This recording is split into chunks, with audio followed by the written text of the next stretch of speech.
Mr. Lockland, in your 1997 book, The Tainted Source, you compared the policies of the European Union with those of Nazis and communists. You've been criticized by many politicians in Britain and Europe after this book. But what do you base such views on? Well, I base them on the documentary evidence. I've spent a lot of time reading Nazi and fascist statements about Europe. And there is a striking similarity between them and between certain aspects of the European ideology today.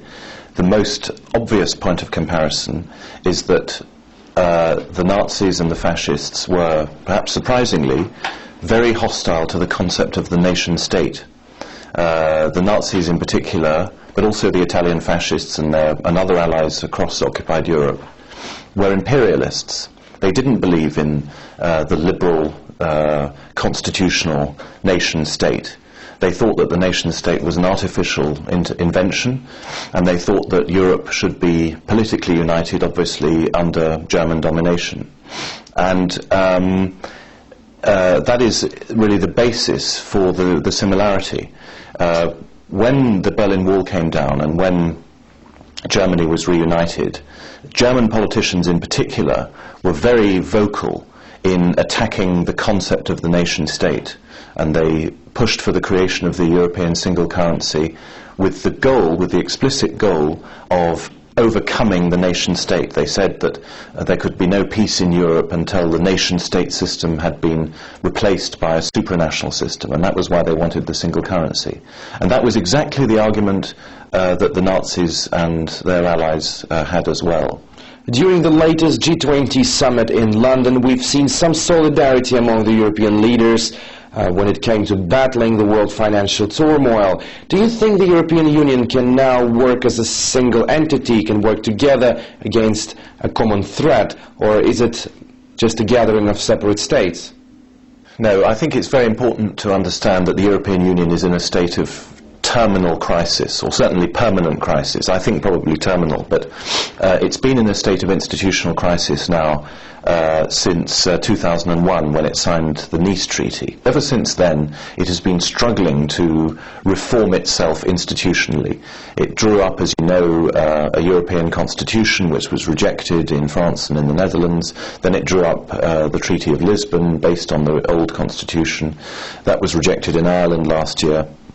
It can't work out how to reform itself in such a way as to make itself effective.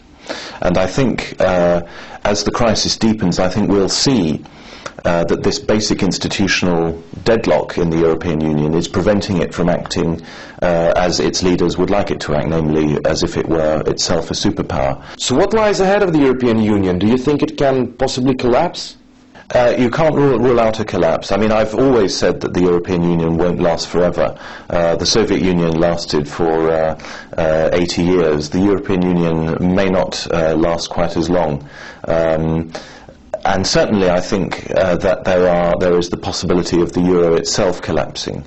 The problem is that the euro is only apparently a single currency.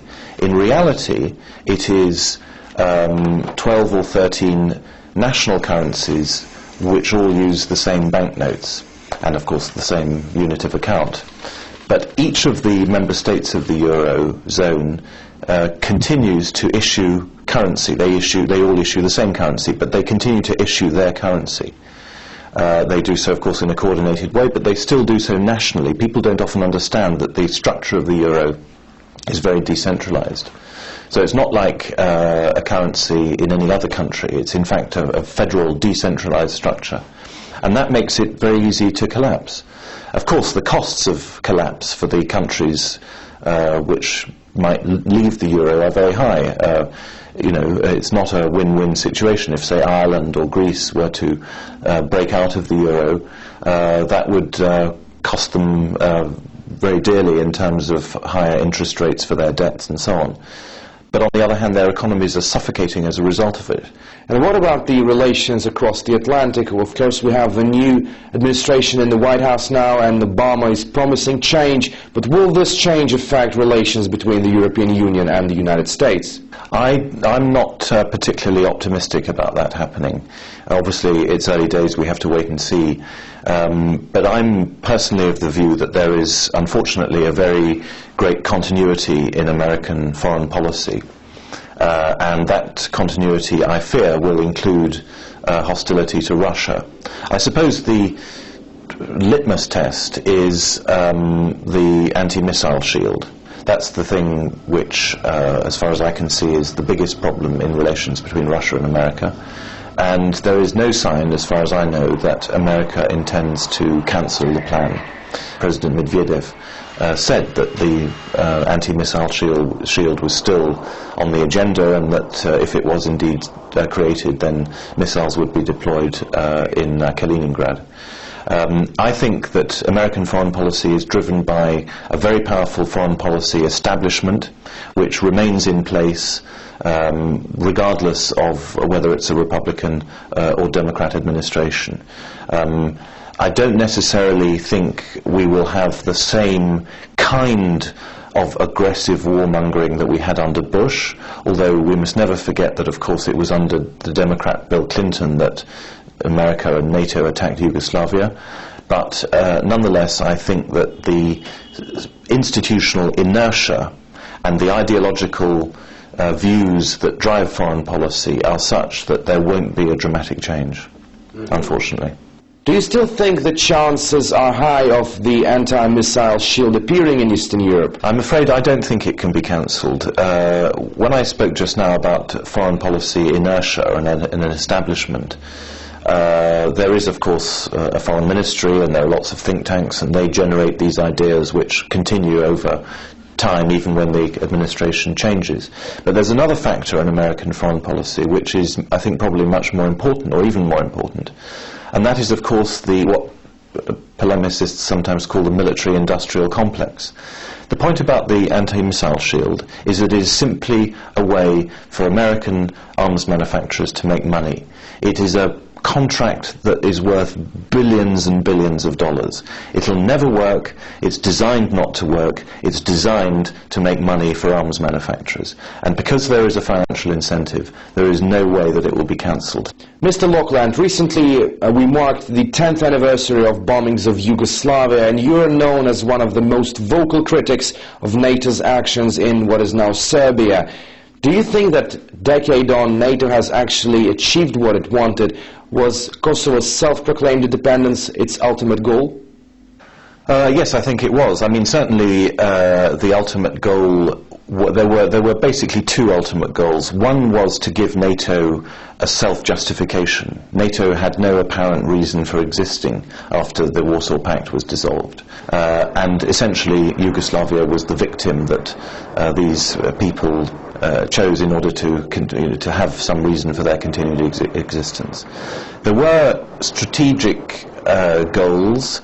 I'm not sure how important they are, but the fact is that there is a big military base, an enormous military base, an American military base now in Kosovo, and it wouldn't be there if the Americans didn't want it to be there. So in that sense, NATO has achieved its goals. Of course, unfortunately, at the cost of great injustice and suffering for the peoples concerned. Now, as we talk about NATO, last year's summit of the organization, some believe put paid to Ukraine's and Georgia's hopes of entering the organization. And I interviewed some politicians in Ukraine and Georgia, and they told me that it's just not a complete no, it's just a temporary move to ease relations with Russia.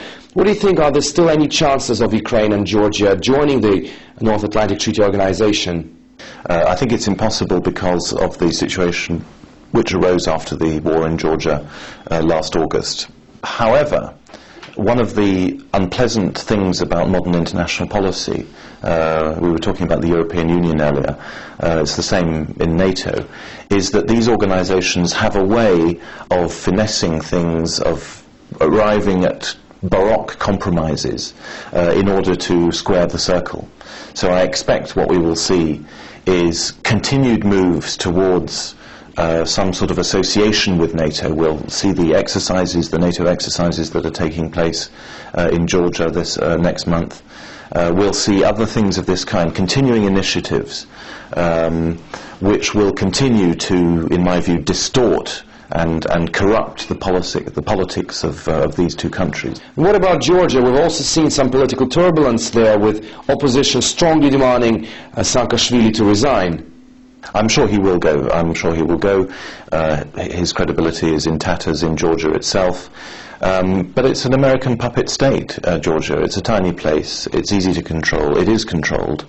And I've absolutely no doubt that we will see before long some thrusting new pro-Western diplomat or other politician coming forward and replacing Saakashvili. I expect that to happen before the year is out. Okay, Mr. Loughland, many thanks for finding time to give us this interview.